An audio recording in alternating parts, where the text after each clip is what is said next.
Aujourd'hui, je vous présente un instrument vintage que vous ne connaissez probablement pas. Il s'agit du telluromètre.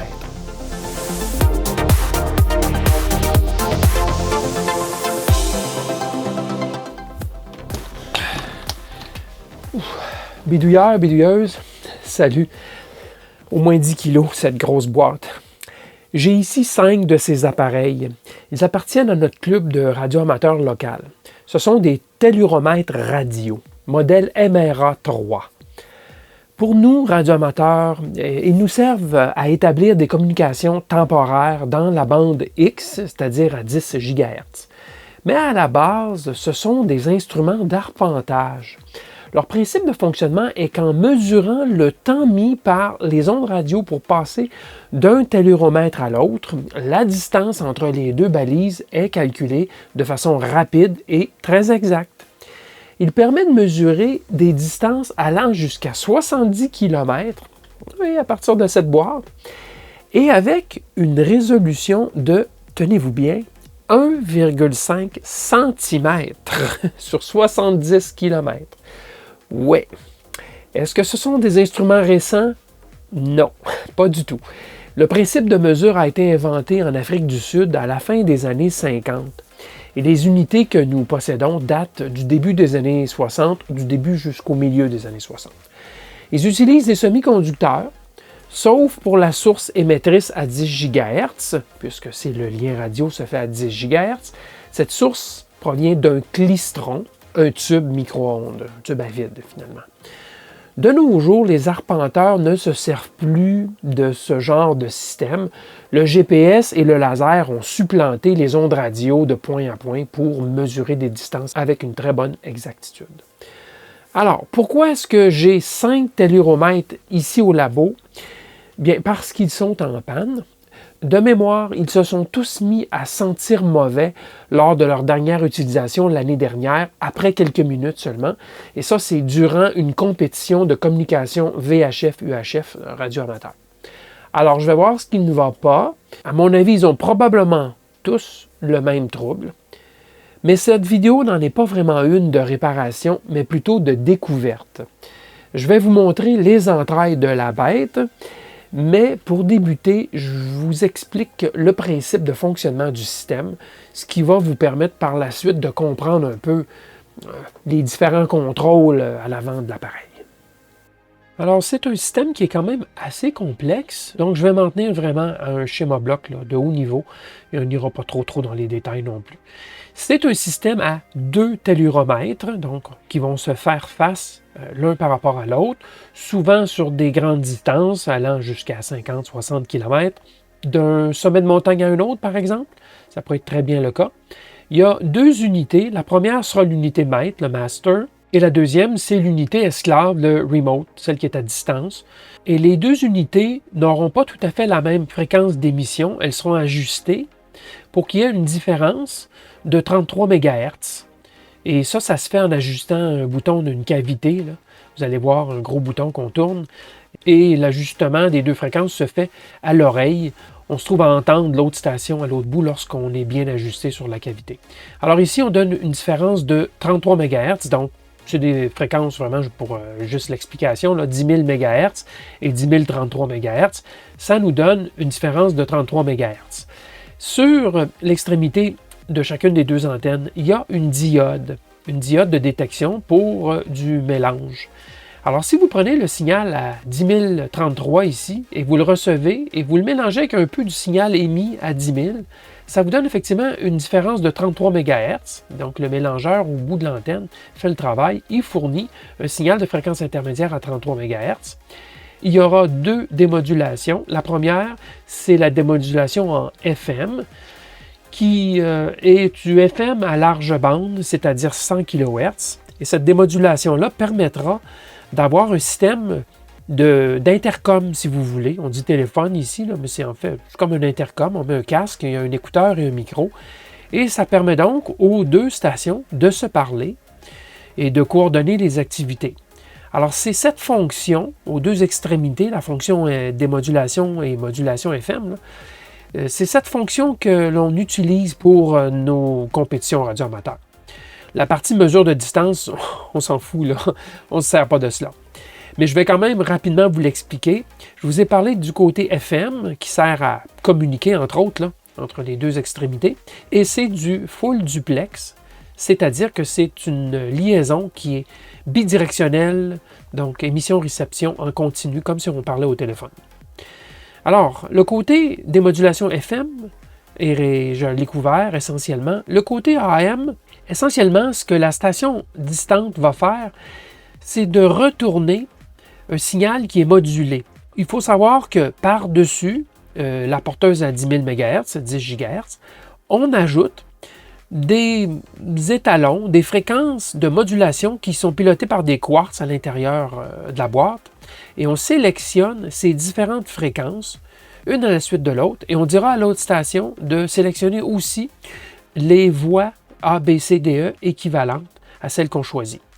Alors, la station distante va simplement répéter la fréquence reçue, donc la modulation reçue, la retourne vers l'émetteur, et va ajouter aussi sa propre tonalité, qui est légèrement décalée par rapport à celle de la station master maître.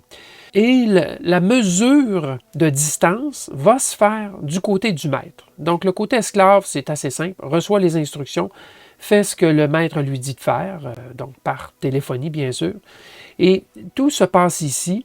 La partie détection AM, semble-t-il avec un peu d'FM aussi, je ne sais pas trop pourquoi, mais la succession des différentes tonalités va permettre de mesurer la phase de ces tonalités et d'aller chercher, par la succession des différentes fréquences, aller chercher une position, en fait un délai en nanosecondes, puisque c'est ça qu'on essaie de mesurer. Quel est le délai exact de propagation aller-retour, qu'on divisera bien sûr par 2 pour savoir la distance entre les deux stations. Donc, quel est ce délai en nanosecondes? Et pour faire cette mesure de délai, on mesure la phase du signal émis versus le signal reçu.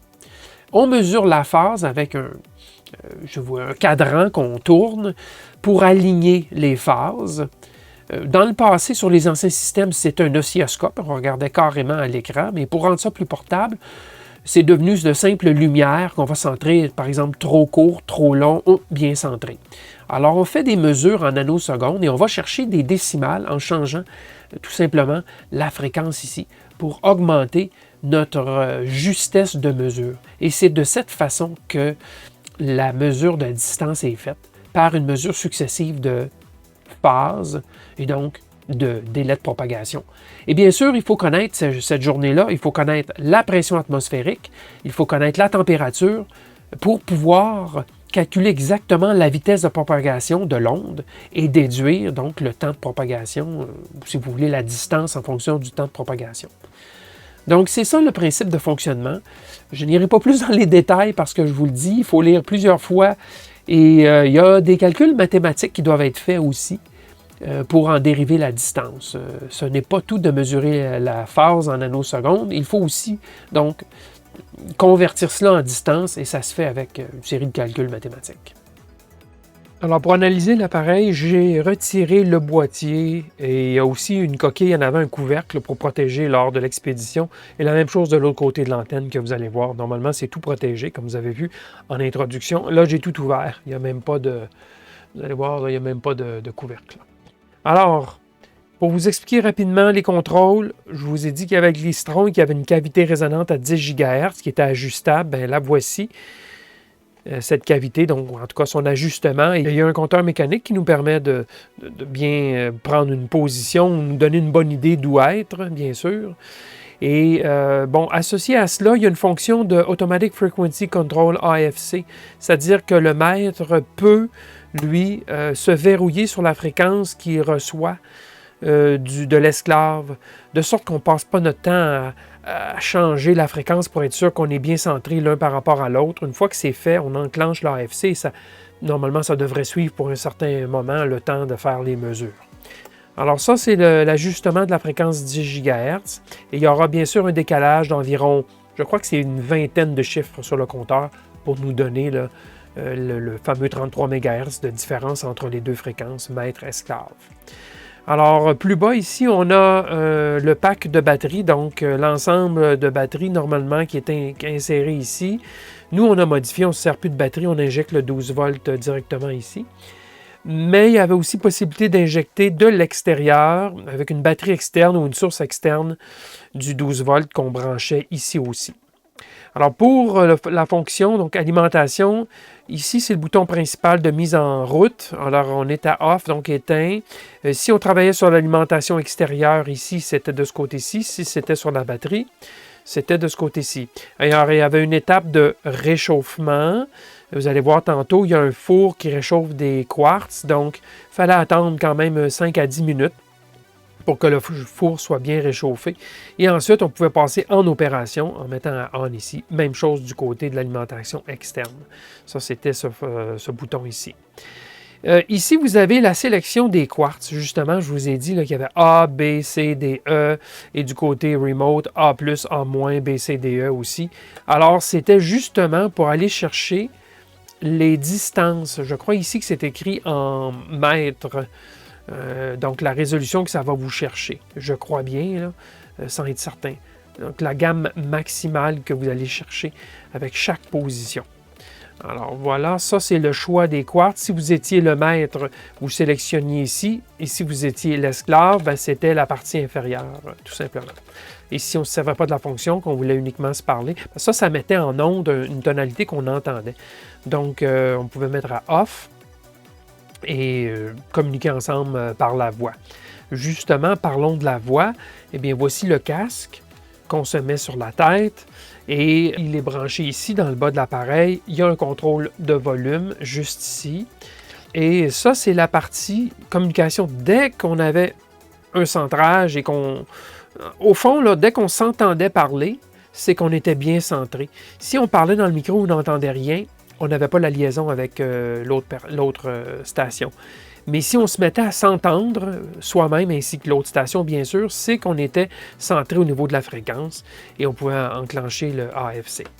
Alors, c'était très simple, ça fonctionne bien. C'est cette fonction qu'on se sert pour la radio amateur, bien sûr, pas la partie tonalité quartz et ainsi de suite. Alors, ici à droite, l'autre bouton, c'est simplement pour engager le mouvement d'Arsonval ici, donc le galvanomètre, sur différentes positions pour mesurer. Donc, si on veut mesurer la fonction d'AGC, on veut mesurer l'activité du quartz, le niveau de la batterie, on veut mesurer l'ajustement. Donc, on voyait à l'écran lorsqu'il y avait verrou entre les deux fréquences, ça se voyait sur le courant, et ainsi de suite. Là, on pouvait mesurer la modulation, et ainsi de suite. Il y avait toutes sortes de voyants. Ça ici, c'est un voyant, je crois, là, de mise sous tension. Ça, ce sont toutes des ampoules. Lorsque le four s'allume et s'éteint pour maintenir les quartz à une température élevée, bien ça ici, ça s'allume et ça s'éteint. Je crois que ça, c'est l'alimentation, en fait. Si l'unité devenait trop chaude, il y avait une détection de température, bien on ouvrait des évents sur le dessus. Alors, si ça s'allume, on augmente la ventilation de l'appareil. Sinon, on garde ça fermé. Ici, dans le bas, il y a quand même de l'éclairage pour travailler de nuit. Il y a des ampoules qui éclairent les différents, même le cadran ici est éclairé, les différentes fonctions. Et il y a un gradateur ici pour l'éclairage qu'on ferme bien sûr le jour pour ne pas drainer la batterie inutilement. Et il y a un porte-fusible ici, un fusible de 5 ampères qu'on met là-dedans. Alors ça, ce sont les contrôles. Maintenant, je vais vous montrer l'autre côté de la machine, l'antenne. Alors oui, l'antenne parabolique avec sa source ici, qui est un guide d'onde qui se réduit vers le point focal. Et on le voit bien ici comme cela. Voilà. Ce sont des petits dipôles qui sont placés juste ici. Il y a des petites antennes à 10 GHz. Et ça aussi, ça contient la diode de mélangeur, la EN23. EN23A. Elle est là-dedans, on peut dévisser puis la retirer si on veut. Alors ça, c'est la diode. Et le signal FI à 33 MHz, il passe dans ce petit câble coaxial juste ici. Alors ça, c'est l'antenne. Pas d'ajustement à faire là-dessus. Normalement, c'est fixe. De chaque côté de l'antenne, à l'arrière, vous avez deux blocs d'alimentation. L'alimentation basse tension, qu'ils appellent low tension, et l'alimentation haute tension, high tension. La haute tension, elle est utilisée par le klystron pour le fonctionnement, puisque c'est un tube à vide qui a besoin d'une haute tension sur la plaque. Donc, ça, c'est le côté haute tension. Et vous allez voir que, un petit peu plus tard que j'ai découvert un petit problème là-dedans. Les unités sentent mauvais, puis une des raisons, je l'ai découverte là-dedans. Et côté le basse tension, c'est des tensions plus basses, là, 5 volts, 8 volts. Il n'y a rien de critique au niveau des tensions. Alors ça, c'est l'autre côté de l'appareil. Ici, on tourne maintenant.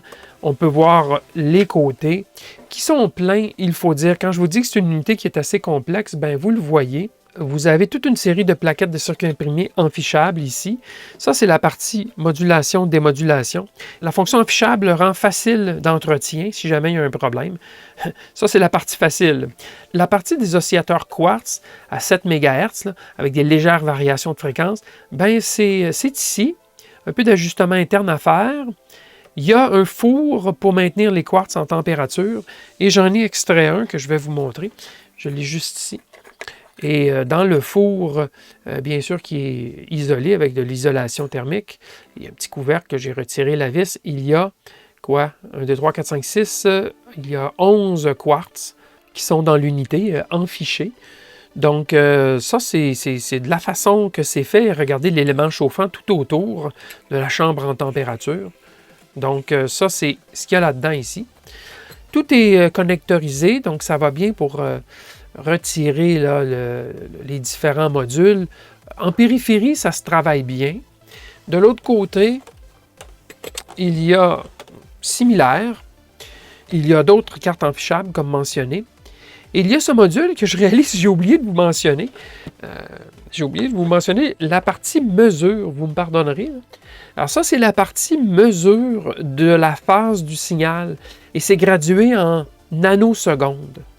Alors, avec les différents choix de quartz, on amène le signal vers une phase nulle, j'imagine. Donc, on peut, par la suite, en faisant l'action d'amener le mouvement centré, on peut prendre la lecture ici en nanosecondes et ça nous donne, en fait, les nanosecondes, les dixièmes de nanosecondes, les centièmes de nanosecondes et ainsi de suite au fur et à mesure qu'on sélectionne ici. Et on fait toujours une lecture de chiffres jusqu'à la résolution maximale qu'on désire. Alors ça, c'est la partie mesure. Désolé, là, j'avais oublié de vous le mentionner. Vous avez dit « Hey, il ne nous a pas parlé de cela. » C'est fait. Voilà. La partie fréquence intermédiaire à 33 MHz, elle est située ici, sur le dessus de l'appareil.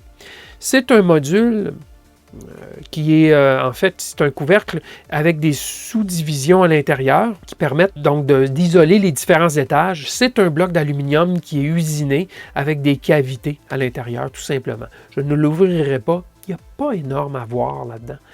Mais c'est essentiellement cela. Donc, toute la partie 33 MHz se passe dans ce bloc ici.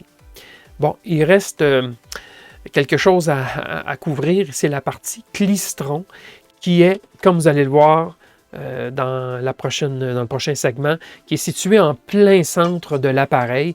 C'est donc la partie la plus difficile à atteindre pour faire de la maintenance. Je vais vous montrer dans une unité que j'ai démontée, parce que c'est tout un effort pour se rendre au centre. Alors, je vous montre le klystron de plus près. Au cœur même de la machine, mais vraiment au centre. Pourquoi au centre? Parce que l'antenne parabolique, le réflecteur est centré sur l'unité. En plein centre, il y a le tube ici, le klystron, qui est un tube, bien sûr, micro-ondes. Celui-ci, c'est un EMAC. Et il reçoit de la haute tension, c'est le fil rouge. Regardez ici, il y a un angle droit de guide d'onde. Si vous remarquez, c'est bel et bien un guide d'onde, c'est simplement un tuyau. Et d'ailleurs, le guide d'onde, on en voit la sortie juste ici. OK. Les 50 mW là, arrivent du tube ici, le klystron. Toute la puissance part du tube klystron et sort ici. Ça, c'est la partie TX, bien sûr. Alors, pourquoi je peux vous le montrer de très près comme ceci? Eh bien, c'est simple, c'est que j'ai une plaquette ici qui s'est mise à sentir mauvais. Et je crois que c'est vraiment le gros problème de toutes les unités que j'ai. J'en ai 5 ici. Qui doivent être réparées, elles se mettent à sentir mauvais et saute le fusible. Je ne sais pas si vous pouvez voir le condensateur juste ici. C'est un condensateur film métallique et papier. Vous savez que ça date du début des années 60. Et puis c'est exposé à quelques centaines de volts. C'est un condensateur de 400 volts. On sait qu'il y a de la haute tension sur le klystron. Donc regardez, il est comme tout fendu. Il est carrément... Oui, il est fendu. On voit qu'il est déchiré justement ici, au bout de mon doigt. Il y a une grosse bosse. Alors je vais le remplacer. On verra si son ESR est encore bon et s'il est encore capacitif. Mais ça sent mauvais. Puis ça sent comme le mélange de bakélite et de goudron brûlé. C'est ça que ça sent. Alors, ce condensateur, effectivement, là, il est très endommagé, comme vous voyez. Fendu à 2 endroits. Et donc, dans l'autre sens, on voit ici qu'il y a... C'est bombé. Donc, malade. On va vérifier ses caractéristiques, au moins, on va les mesurer. Alors, c'est un condensateur de 2 microfarades, plus ou moins 20 %. Donc, ça pourrait être 2,4, 1,6, ça serait correct. 2,25 microfarades, on se dit, oh ben, il est probablement encore bon.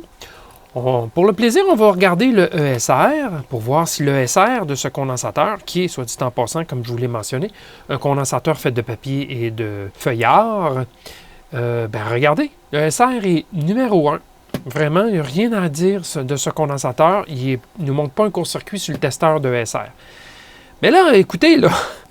Il y a un problème du condensateur-là. Il a chauffé, il sentait mauvais. Et quand je l'ai touché, là, il était très chaud. On va vérifier sa résistance pour le fun. Juste pour le plaisir.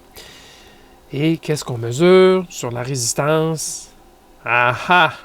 Un condensateur, normalement, avec un multimètre qui mesure en courant continu, on devrait lire infini comme résistance, hein, pour un condensateur qui est en bonne forme.